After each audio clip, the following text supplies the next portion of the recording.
Welcome to the Vale Matters podcast, brought to you by Evesham Notice Board Group. We will explore topics from local politics and economy to education and events dedicated to Evesham, Pershore and Broadway. We will also feature stories from everyday people to learn about their experiences and get a better understanding of how our community is changing. So join us. Let's talk about the things that matter in the Vale. Well, welcome to our 6th episode of the Vale Matters podcast, and thank you for listening and supporting us, and please subscribe to our podcast. You can click this on the Spotify account or on the Google Podcasts, and also you can find us on eveshamnoticeboard.co.uk, where you'll find a full list of Evesham businesses, events and local news. So today, wow, what a guest we have. I'm really happy to introduce our previous head of Google Travel. I think that sounds impressive. It is. And now turned MP, a Badsey resident, a family man, and one of probably, I think, Evesham's most invited guests to community events I've ever seen. This is our MP for Mid Worcestershire, Nigel Huddleston. Hi. Hello, and thank you for having me.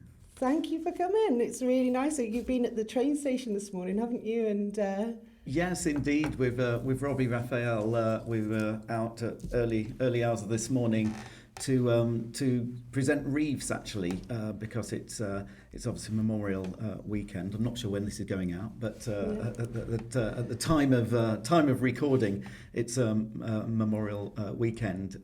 So Remembrance weekend.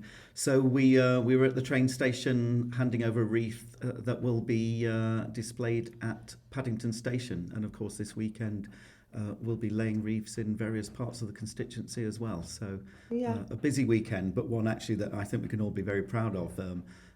Very much in the theme of your community work here, that people still really take the remembrance services really seriously and turn out in really large numbers, really impressive numbers. Yeah. I think we put a post on the group to inform people of where they are on Saturday and Sunday, that the events are there. And we've got some great members of the community, like you say, Fiona George, and our Mayor Alan Booth, and his friends from the RBL, who really do make Evesham look fantastic with the poppies on Green Hill, and it's just a big impressive turnout normally as well over the weekend, so we're really looking forward to it. I've got some quick fire questions I thought we could start with. She looks nervous. I am feeling nervous now. Yeah. So we're just gonna one or the other, Lincoln or Evesham? Oh, it has to be Evesham, doesn't it? Well, he's going to say that. My current hometown. I should probably explain. I'm originally from Lincoln. That was where I was born and raised. But this is my home, and obviously now, where I'm bringing up my family. Lovely. And if you had to choose a social media platform to use, Facebook, Twitter, as X now, Instagram, what would you choose? Well, locally, and I think it's Facebook, because I find that more constituents look at Facebook than others. I think on Twitter you don't know who you're serving. And it can be people all over the world, whereas I know Facebook tends to be a bit more local. So that's my preferred medium. That's mine too. That's good. That's great. Yeah, I think it's hard to read on Twitter, isn't it, where your audience is coming from as well. So keep it local or buy online?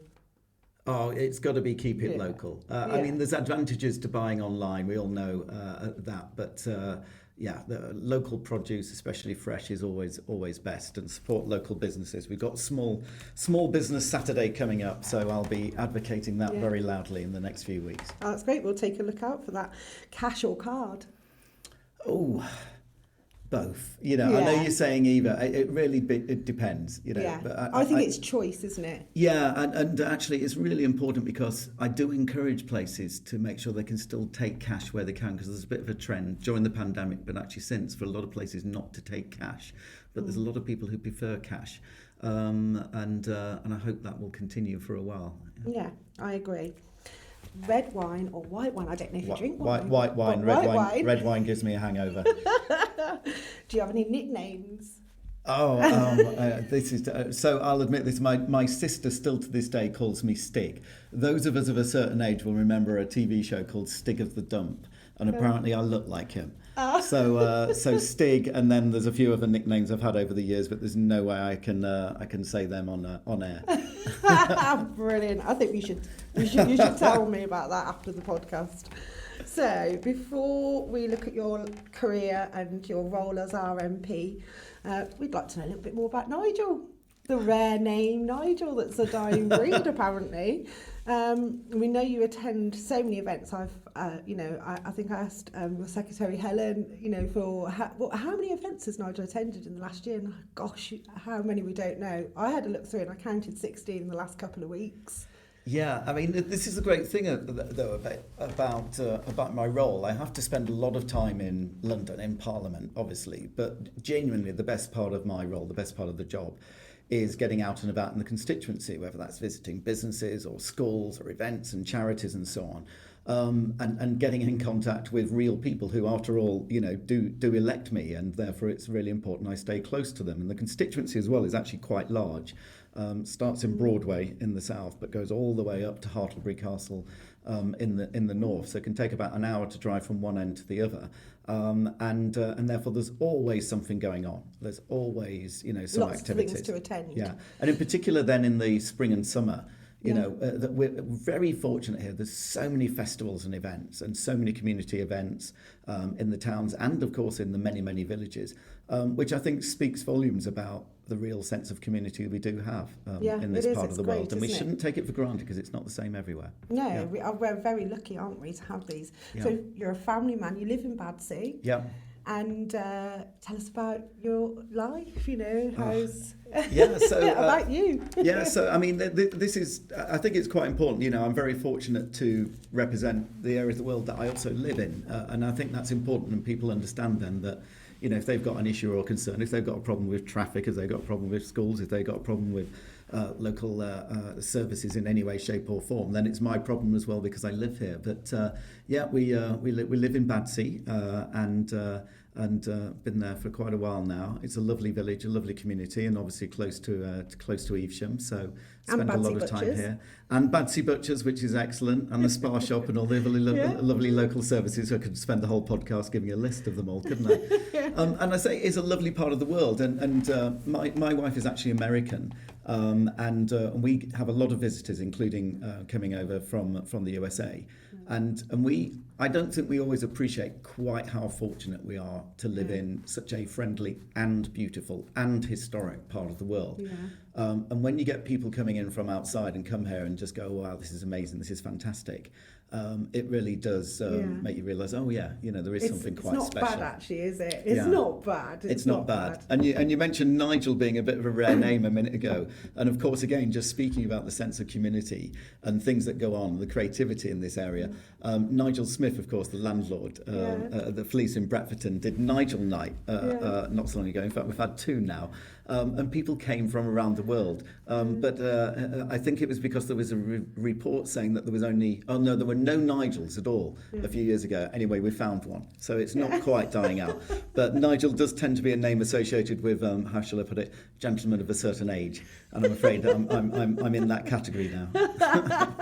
I mean, just the Nigel Day that was created by the Fleece owner, landlord, Nigel Smith, like you said, that just shows the entrepreneurship that this community has got, and I think it can be underestimated when you have a small town and you look at the countryside and people maybe from the outside don't realise the talent that's within this community, from the businesses to the community leaders who are out there fundraising and doing what they can to make Evesham such a lovely place. Well, and you epitomise that, I mean, to be honest as well, because we've got a lot of people who work really hard doing all sorts of things. I mean, back-breaking work. I mean, think of the number of people who work in the fields, in food production, distribution, all sorts of things around here as well.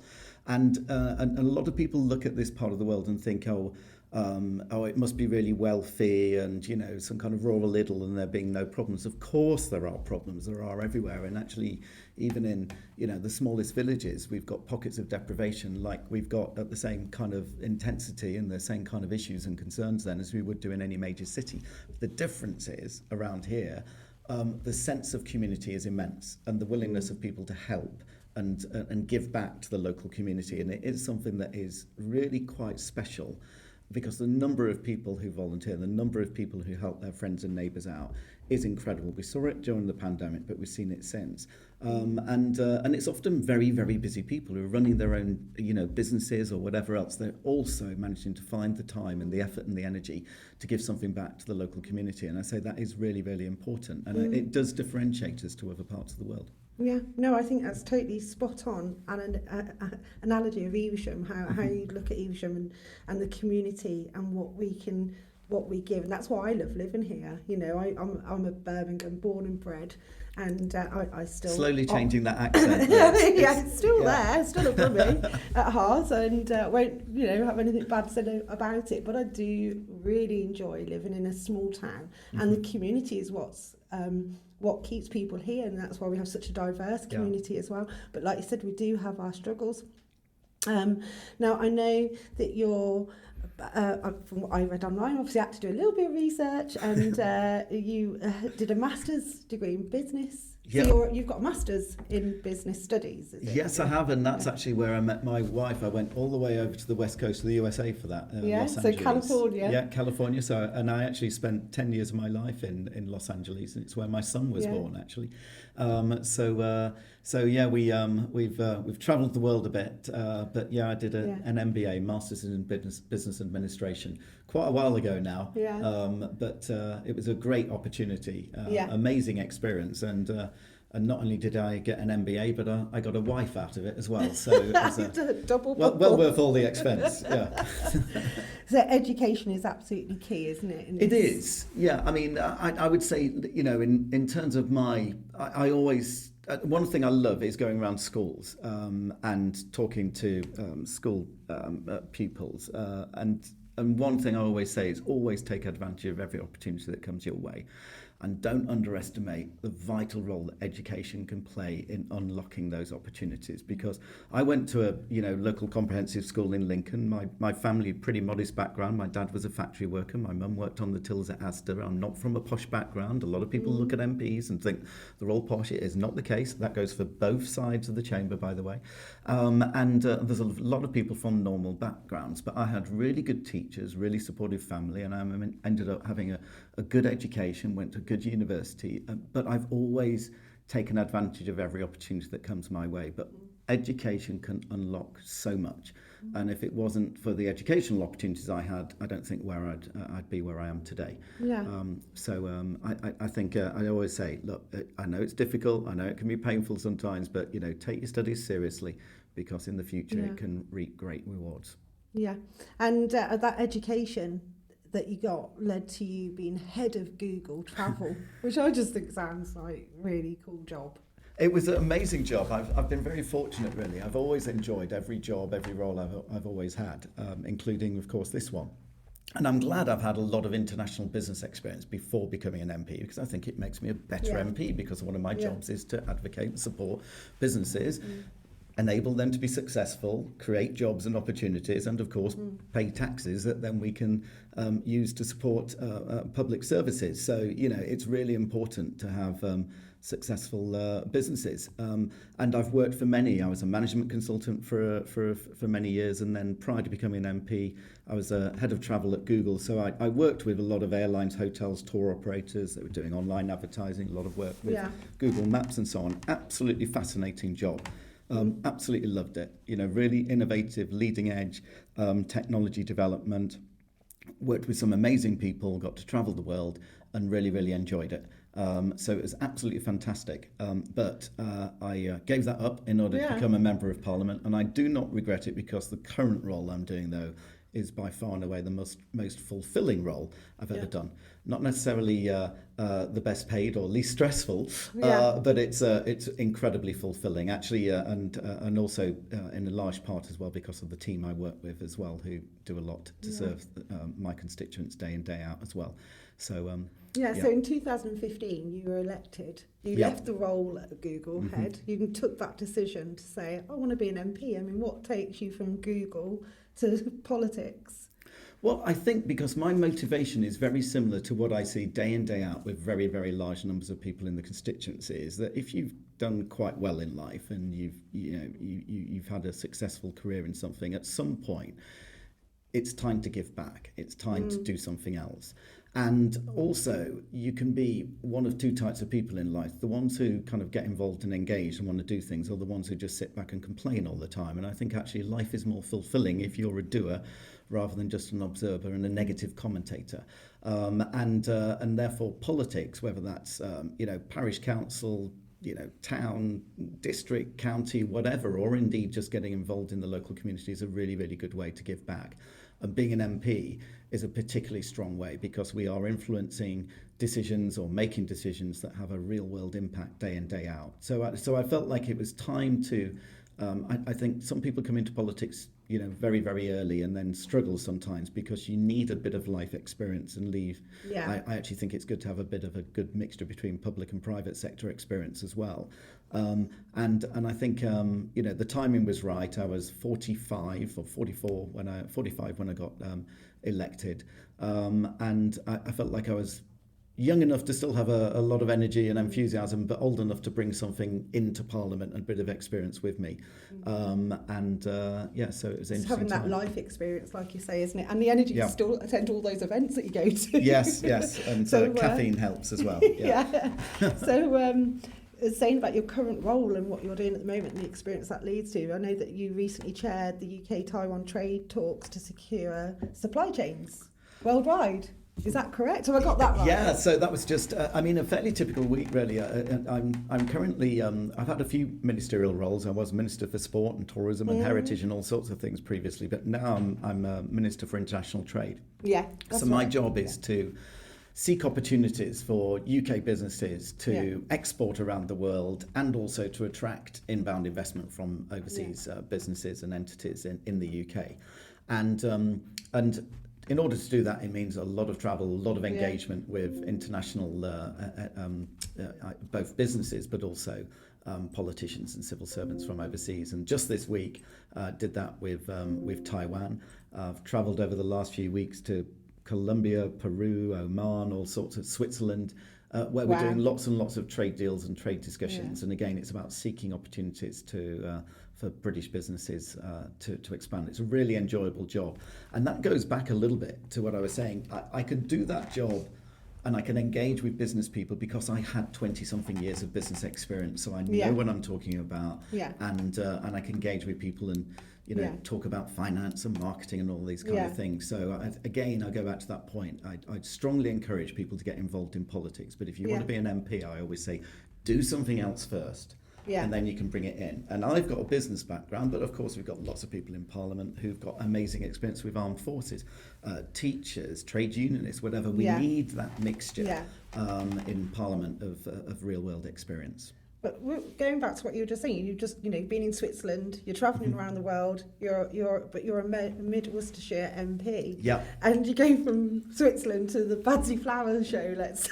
Yeah. How are you balancing that, and how do you go from international trade talks to looking after your constituents in this area? I think there's a couple of things in that. First of all, it's not just me in terms of the constituency. I've got a team who work in London and also in the constituency who help me, and we get a huge volume of correspondence, letters, emails, calls every single week. As well as lots of requests to come and visit and meet all sorts of places, and they really help me determine my diary, but also correspond. So if I'm not able to make somewhere, so sometimes they can represent. And I also work really, really closely with the local community, the councillors and so on as well. But it is very challenging because there's simply not enough hours in the day for me to be able to do my parliamentary duties and my ministerial duties. So it's a matter of triaging, but also I do try to make sure that the weekends, Fridays, Saturdays, Sundays are very much focused in the constituency. I usually go back to London on Sunday. Their Parliament usually sits Monday, Tuesday, Wednesday, Thursday, and then back in the constituency usually on Thursday, and then obviously international travel on top. The reality is it's a 7-day-a-week job. I knew that going in, so I'm not complaining. But again, I would always advise to anybody thinking about going into politics and becoming an MP, go in with your eyes open because you're never off. And there's lots of things to do, but it's really interesting and it's really engaging. There is never a dull moment, and as well as responding to requests, people saying, can you come and visit X, Y, and Z? The great opportunity I've got is there's something that I proactively like to do.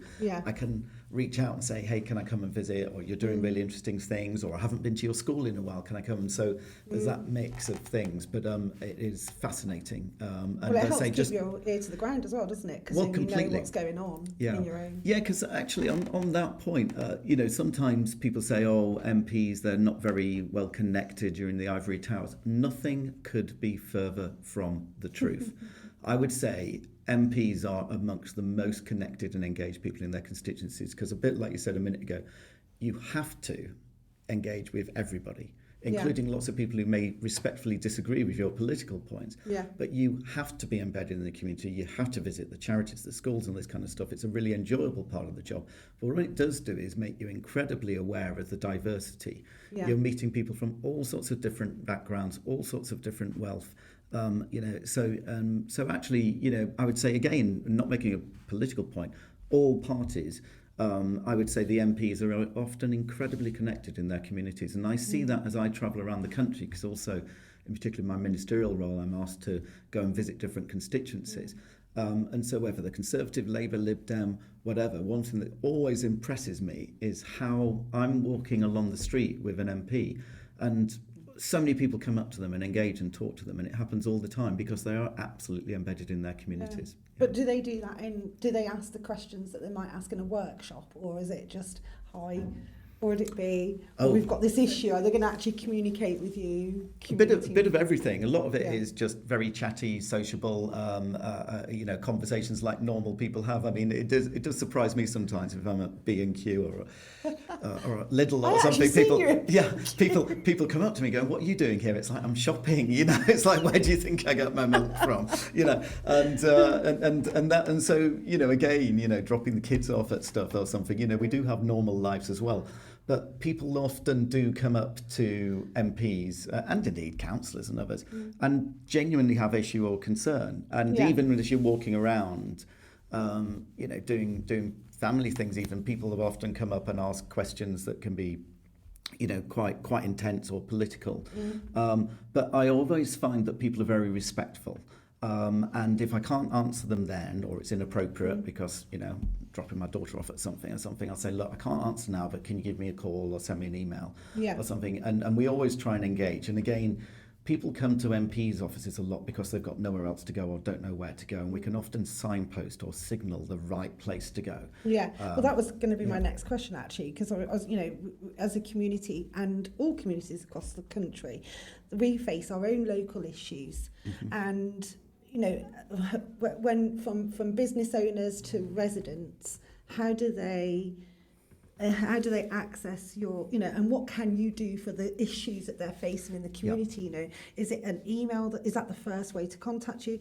How do they make change? How do we drive change?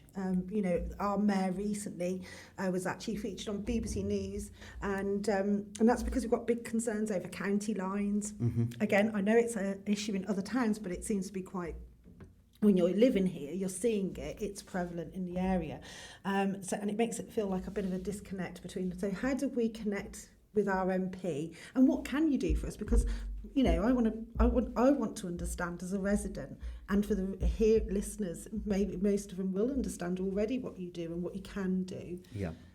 And how do they do that? What's the best way? It's a really good point, and thanks for asking, because it's a great opportunity for me to make this clear to people. People can always contact me as their Member of Parliament, and lots of people do email in these days, and in an average week we genuinely probably get thousands of emails, and some is people just expressing their view or opinion on a policy matter. And you can imagine at the moment, for example, I'm getting lots of emails on the situation in Israel and Gaza. So some people are just saying, I want you to know my views and opinions. Other people asking me questions.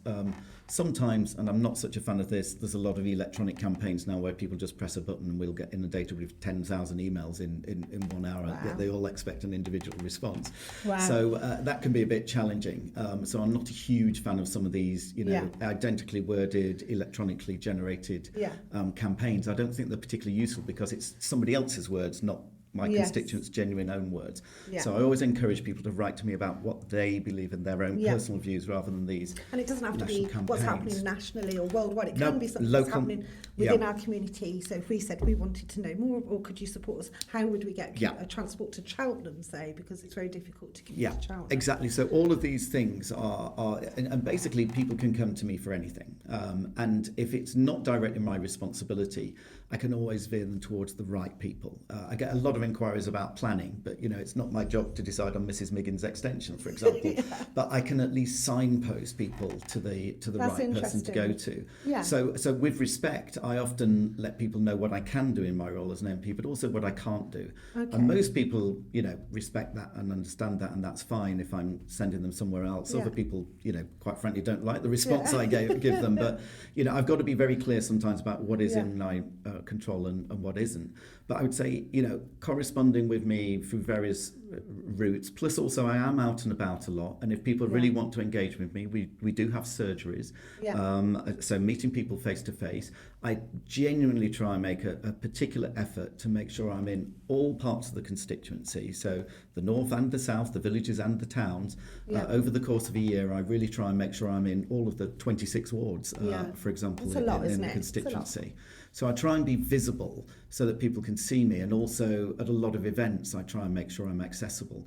But also if there's an issue or a concern, and we get a lot of concerns of people about benefits, for example, or pensions or migration cases, all sorts of things can come in. Issue with a utility, for example, all of these things people can contact me, and we can often get in contact with the right department, government department, or a business, and try and resolve a problem. We Yeah. can't solve everything. We don't have a magic wand. We're not specialist lawyers, so we can't get heavily involved in legal disputes, but we can always try and send people into the right direction.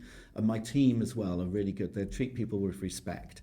And I say, I know sometimes it can be frustrating if people don't hear the answer from me, particularly if it's a political policy issue, because, people vote different ways. Not everybody likes the response, but we always try and communicate respectfully with people. And I say there's a lot of things that we do, a lot of casework. Some of it can actually be quite emotional, quite upsetting. But we always try and deal respectfully with all the issues. Plus, of course, if people contact us, it's also in confidence as well. So people can come to me in my office with very confidential things, and it stays confidential unless they give us permission to deal with them with other people. So it's a really important part of being able to do the job. Do you have an office locally then as well? Or? No, I don't have an open. Some MPs have a kind of high street type office. Yeah. Often if they're in a town or something, or kind of one area. But You've of got course, a wider because of area the though, because of the breadth of the constituency, actually, that could be a bit problematic. Plus, of course, it comes with a cost. Yeah. So I mean, at this day and age, though, we find that a lot of correspondence can come in via email and other routes. And also, as I said, my team are based both in London and my parliamentary office there, but also here in the constituency as well. Yeah. And I think it's important for our listeners to know as well that things it's not always the negative or the bad side. It's also the good side and the good work that people are doing that you want to hear about, so that you can either advise, signpost or help, or just show your support. So we've recently had John Campbell Mayor and a team of the councillors create an Evesham residents group. Yeah. And and I think that's great. And then we've got Kyle Hodkins, who's done the Santa Saves Christmas, because obviously there's a poverty issue with a lot of families, so he's helping over 80 families, I think, with food parcels for Christmas Day and Christmas presents for them. There's all these different, and then there's Kerry Wood doing the defibrillator. There's all these little heroes that are running around Evesham doing their good work. You want to know about these people? I do want to know about it, and I try and make every effort then to say thank you. I often write letters and emails in support if I've seen some people do great things. Some people are a bit surprised when they go, "Oh, I got a letter from you." I was like, "Well, good," because it's a positive thing. It's one of the best things. I do respect and take the power of those cream letters, that envelope that we've got in Parliament, quite seriously. And I know that if people get a letter, it can be quite impactful sometimes. Yeah. Whether that's hassling up some business that's done some wrong and I'm having a go at them, or more importantly and more pleasantly, writing to them saying, well done, I've noticed this, well done, I really appreciate it. Yeah. And actually people, what I like as well is that people often come up to me and say, oh, I really appreciate getting out, so I know it's meaningful. Yeah, and there's businesses in Evesham, so Bradford's Carpets and Beds, who this year celebrated 37 years in the town, and I know that then there's the antique shop in the Market Square, next to the Red Lion, there's an antique shop, and the lady's been there, Laporta Antiques, has been there for 72 years. It's great, isn't it? It's great to hear, and it's nice to hear about those for you as well to know. But I think that is a really key thing as well, because I spend a lot of time with difficult, challenging, issues and concerns and the negative side of life. It is really personally rewarding to also share in the successes in the community as well, and there are lots of them, and indeed what you're doing, Katie, as well, because you are trying to push this as well and push the positive side of what's going on in our community. I'll say, well, try it, you're actually doing it, and a lot of people then signing up as well. So it's really important that we do share the good news and the positivity as well, because otherwise we'll get drowned out by all the negativity, in particular in this era of social media where there is a little bit of an echo chamber and a lot of negativity around. It's really important that we make the effort to celebrate the good as well, because there is a lot of it. There's a lot of good out there. Thank you, Nigel, for joining us. I just want to say that if people do email you, it is important, because I've done this myself, it is important for them to put their address in the email and their postcode, because you'll get an email back saying that you need to have that information in there. So just if you're going to email Nigel, which is Nigel, your email address is... I can add it in the link. Nigel MP at parliament.uk. Yeah. Helen's given a thumbs up for that. And so it's just important to put your email address. And I should explain the reason for that is that otherwise, and often we do get inundated by national campaigns, and my responsibility is to prioritise responses to my constituents. So that's why we ask, so that we make sure that I'm responding and spending public money, after all, responding to my constituents, as opposed to people from other parts of the country or indeed overseas. So if you've just got an email address, I don't really know where they're from, and so I need to make sure I'm responding to my constituents. Lovely. Thank you for joining us today, Nigel. Thank you so much. Been a pleasure. Ian. Thank you, guys.